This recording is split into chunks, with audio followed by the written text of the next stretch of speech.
Olá, gente, tudo bem? Vamos lá então dar continuidade ao nosso conteúdo na área de História. Aqui, professor Jussival, nós iremos agora trabalhar com vocês as últimas três grandes civilizações do Oriente Antigo, né, ou então da Antiguidade Oriental. Nós estamos justamente trabalhando o período de 4.000 anos antes de Cristo até o ano 476 antes de Cristo. Já estudamos nas nossas aulas anteriores a Mesopotâmia e também o Egito. E encontramos muita coisa em comum nessas civilizações. Você lembra muito bem.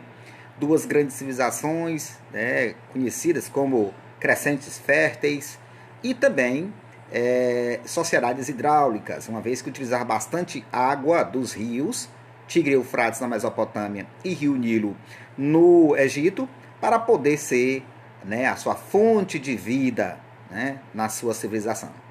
E agora chegou a vez de nós estudarmos mais três grandes civilizações. Neste vídeo, nós iremos estudar os fenícios. Por que é importante estudar os fenícios? Vamos ver agora, a partir deste momento, tá bom? Então vamos lá. Só relembrando, nós temos aqui um mapa. Este mapa, nós iremos fazer a leitura dele agora. Prestem bem atenção. Nós temos aí o Egito, perceba aí, de roxo, com o rio Nilo, né, um rio extremamente extenso, muito grande. Nós temos mais ao centro a Mesopotâmia, onde tem dois cursos de água aí, né, Rio Tigre e Eufrates, vocês estão vendo aí, né, cor mais escura. E vocês estão vendo aí também, com as outras diferentes cores, vocês estão vendo aí as civilizações que nós vamos estudar a partir de agora. Essa de verdinho aí, né, essa marca verde aí, é a Fenícia. Essa que está pintada de vermelho é os hebreus, né? E essa outra grande, extensa face de terra, aí pintado de azul, né? Vocês estão vendo aí, que é a Pérsia, a civilização persa, os persas. E nós iremos depois estudar com mais tranquilidade as outras duas civilizações, que são os hebreus e os persas.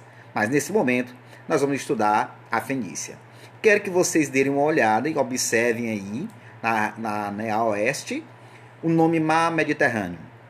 Onde está aí, quem faz leitura de mapa sabe, vocês estudaram e estudam geografia, sabem que quando está aí marcado de azul, significa água, né?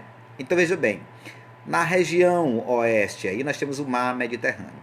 O que é o Mar Mediterrâneo? Primeiro é importante que vocês entendam. Segundo Fernando Braudel, um grande historiador aí da nova história, ele diz o seguinte, ele diz que o Mar Mediterrâneo, neste período da Antiguidade, ele foi o grande entreposto comercial, ele foi o grande centro comercial do mundo antigo, uma vez que ele une, né, desde sempre, três grandes continentes, que é a Europa, né, a Ásia e a África. Então o Mar Mediterrâneo, ele é um grande centro de comunicação, de navegação entre os povos da antiguidade, onde eles irão praticar o comércio.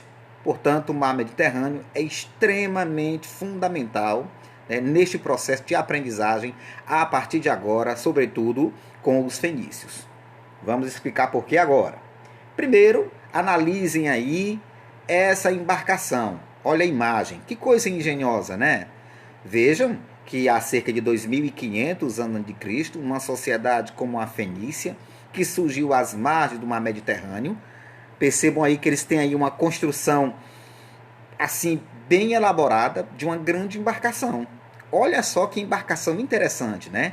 Você vê aí que ela é um pouco mais potente, ela tem uma vela içada e também tem espaços para várias pessoas sentarem e também puxar o remo, o que fazia com que essas embarcações fossem mais rápidas, mais fortes e coubesse a quantidade maior de pessoas para navegar, o que eles conseguiam facilmente mostrar que eram mais poderosos nessa área de navegação do que as outras civilizações que tinham embarcações de menor porte, tá bom? Então vamos lá. Na localização geográfica, é importante que a gente entenda a localização geográfica para nós compreender essa civilização. Primeiro, veja, é uma estreita faixa de terra no corredor sírio-palestino, na região do Oriente Médio, certo? fica ali ligado ali ao lado das grandes montanhas, como o Monte Líbano e o Carmelo, né? Ao lado do mar Mediterrâneo, hoje é o atual Líbano. Vejam as suas principais cidades. Vamos aí citar aí Biblos, Sidom, Tiro. Também vai ter Arzó, Megido, Siquém e outras grandes cidades. Mas essa região que está aí, ó, toda pontilhada de vermelho, que você está vendo no seu mapa, nada mais é simplesmente do que as grandes cidades que fazia parte de todo o conglomerado, né, de cidades da Fenícia Antiga, tá bom? Mas nós vamos agora nos ater principalmente nessas cidades, como Biblos, Ciro, Sidom e Tiro, que serão as cidades mais importantes deste período, tá ok? Bem, na política nós vamos compreender uma coisa, que haverá um processo de descentralização. O que é isso, professor? Ora, a descentralização que nós estamos falando aí era o seguinte. Por exemplo, na Mesopotâmia e no Egito, nós vamos ter os grandes líderes, né? Quem é o grande líder da Mesopotâmia, minha gente? O grande líder da Mesopotâmia é o rei. O rei, né? O rei. O rei é o grande líder, né? Quem mais aí que nós vamos ter? Nós vamos ter também aí na região do Egito o grande líder que é o faraó. Esse tem o poder centralizado nas suas mãos. Então é ele quem determina, ele é quem diz de fato, né, o que tem que ser feito. O poder centralizado na mão dessa pessoa. E nós percebemos que na Fenícia é diferente. Na Fenícia há um processo de descentralização. Tem as principais cidades, é bem verdade, como Ugarit, Biblos, Sidom e Tiro, que eu já havia relatado anteriormente. Só não falei de Ugarit. Mas eram as cidades-estados onde tinha sua própria independência e tinha o seu próprio governante. Esse seu próprio governante, ele fazia o que queria dentro da cidade, né? Ele era o administrador efetivo daquela cidade.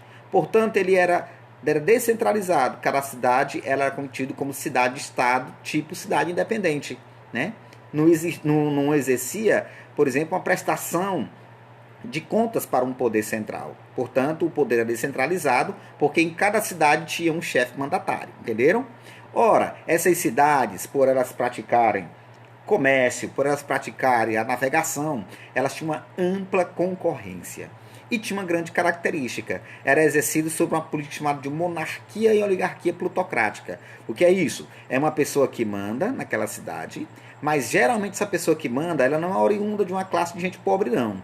Ela tem que ser oriunda de uma família abastada, que tenha dinheiro, muito dinheiro, e exerça o poder, né, seja poderosa. O que nós chamamos de oligarquia plutocrática. Oligarquia é governo de poucos, governo de uma família só. E plutocrática está ligado à questão financeira. Portanto, né, era uma pessoa que exercia o poder de mando, mas tinha muito dinheiro e tinha poder, tá bom? Continuando, na economia, nós vamos ter a navegação como sendo a sua principal ponto de estudo, né, dos próprios historiadores. Percebiam que eles, os maiores navegadores do mundo antigo, eram os fenícios, e eles praticavam muito o comércio e praticavam também a pirataria. Ora, o comércio é porque eles se deslocavam de um continente para o outro. E a pirataria é porque, como eles tinham uma grande embarcação poderosa, eles praticavam roubo em alto mar. Eles chegavam em pequenas embarcações de outros lugares, eles invadiam, tomavam mesmo, saqueavam toda aquela mercadoria e levavam consigo, né? Então eles faziam isso, né? Eles praticavam o comércio, mas também praticavam a pirataria. Ora, eles também tinham a sua riqueza, ela tinha uma certa influência geográfica, porque eles tinham um solo e um relevo muito bom, né? Um solo e um relevo muito bom. Vejam bem, lá nesse solo eles conseguiam produzir por exemplo, o cedro. O cedro é essa árvore que está aí, logo aí ao centro que você está vendo, e que depois que você corta ela, ela dá uma madeira muito, mas muito forte, né? Ela é duradoura, ela serve muito bem para poder fazer essas embarcações, que essas embarcações serão verdadeiras fortalezas dentro do mar Mediterrâneo, navegando, porque era feito de cedro, e cedro ele é muito duradouro, muito resistente, né?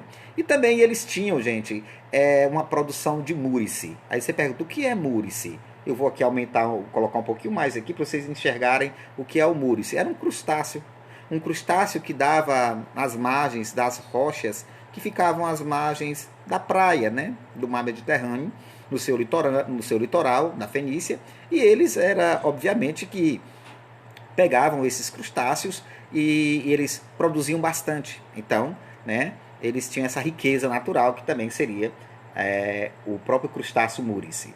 Na economia, nós vamos ter aí a fundação de várias colônias ou vários locais onde eles vão dominar, né, no mar Mediterrâneo, eles vão fundar algumas cidades e vão dominar por algum tempo, como por exemplo Cartago, Cádiz e Málaga, que hoje pertence à Espanha, Palermo, que hoje pertence à Itália, e Cartago, que hoje pertence à Tunísia. Mas esse mapa vai mostrar claramente como é que é. Por exemplo, ó, observem aí neste mapa que nós vamos ter aí, por exemplo, essas setazinhas azuis sempre navegando no sentido oeste. Veja que eles saíam da cidade de Biblos, Sidom e Tiro, e saíam navegando no meio do mar Mediterrâneo. E onde eles chegavam, eles iam tendo a sua seu poder de influência, né?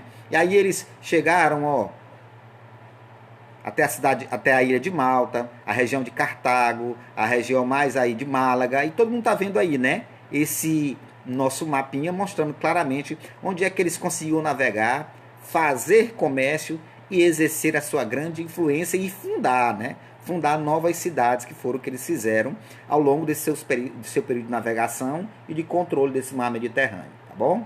E aí é importante vocês verem aqui, né, a cidade de Cartago. E por que eu estou insistindo em falar em Cartago? Porque ele vai ser muito importante quando nós formos estudar o Império Romano e ver que no processo de expansão do Império Romano eles vão tentar tomar Cartago da Fenícia. Eles irão conseguir, professor? Bem, quando nós chegarmos ao Império Romano, você irá descobrir, tá bom? Então vamos lá. Na sociedade, nós vamos ter o seguinte: homens. Os homens praticavam o comércio marítimo. Os homens avançavam ao mar. E quando eles avançavam ao mar, eles iriam certamente buscar a sua riqueza com o comércio e também até praticar a pirataria. E as mulheres, professor, cabia o quê? Cabia exercer o comando, a chefia do comando da família. E elas aproveitavam e eram as mulheres proativas e produtivas, diferente de outros lugares do mundo antigo. As mulheres aqui exerciam poder de mando, né, na ausência do marido. Por exemplo, produção das mercadorias comercializáveis nas indústrias que eram incipientes, não é como essa indústria de hoje, do mundo moderno, obviamente, mas aquelas indústriazinhas mais incipientes, de fundo de quintal, né, elas tomavam de conta. Por isso elas também conquistaram a autonomia, tendo a liberdade e uma relevância, uma importância muito grande social. Então, mulher, de certa forma, era respeitada dentro no tempo do período do mundo antigo, na sociedade fenícia, certo? Em todas as cidades, predominava o poder de uma oligarquia mercantil, ou seja, voltado ao comércio. Claro que aquelas pequenas famílias que tinham poder e tinham dinheiro, eles exerciam o poder de comando, como eu acabei de falar para vocês, que nós chamamos de plutocracia. E eles também tinham, além, né, dessa classe social, nós vamos ter também os camponeses, os escravos e também os marinheiros, aqueles que iam sempre para as navegações, para as embarcações, para poder trabalhar nessas embarcações, né, em alto mar. A religião era uma religião politeísta, eles acreditavam em vários deuses, né? Acreditavam no deus Baal e na deusa Balaíte, né? Esses deuses exigiam um certo sacrifício humano, né? Eles exigiam sacrifício humano, porque era de tradição hebraica, né? Do povo judeu. Era a tradição você levar um animal para poder sacrificar em nome do Deus, que é o Deus Javé, né? Nosso Deus. Mas aí, para a religião dos fenícios, eles exigiam era sacrifícios humanos, né? Daí, por eles ser uma religião assim meio cruel, né? De origem até cruel. Pois bem, e eles eram os fenícios, eles eram de origem semita, né? Igual aos hebraicos. O que é isso, professor? Semita é justamente aquelas pessoas que são oriundos, né, de Sem, filho de Noé, né, que foi um dos filhos de Noé, né, chamado Sem, que fundou, né, que são os descendentes dele aqui, segundo a história, os fenícios e os hebreus, né, são origem, né, a origem dele, Sem. Por isso que é chamado de origem semita, tá bom? Bem, no legado cultural, nós vamos ter aqui um negócio interessante. O legado cultural dos fenícios é interessante. Hoje, nós sabemos que existe aí os símbolos do alfabeto, né? A, B, C, D, F, G, H, né? E tal. Naquele tempo, foram eles, os fenícios, que aperfeiçoaram esses sinais, e aí eles criaram, né, os sinais consonantais simplificadas do hieroglifo, que era a escrita dos